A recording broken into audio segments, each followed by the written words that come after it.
In the metals quadrant, taking a look at the August gold contract, which had a volatility drop at the end of the week, very quiet end of the week for gold. We had two consecutive up days, but it was an up day of up 18 basis points, so just short of 0.2%, and up 12 basis points today, just a little bit better than 0.1%. Very, very quiet last couple of days. On the highs today, 1751.70. That was up a little bit more than 0.8%. On the lows, 1726 even. That was down a little bit more than 0.6%. Again, we finished just above the flat line.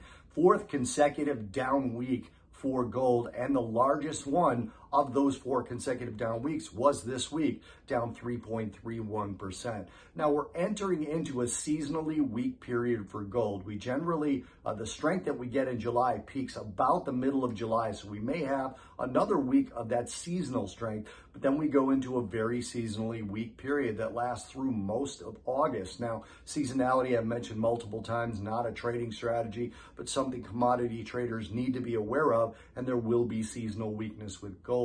Also, the dollar stalled on its basically straight up rally over the last few weeks. The dollar has inversely mirrored the performance of gold the last two sessions.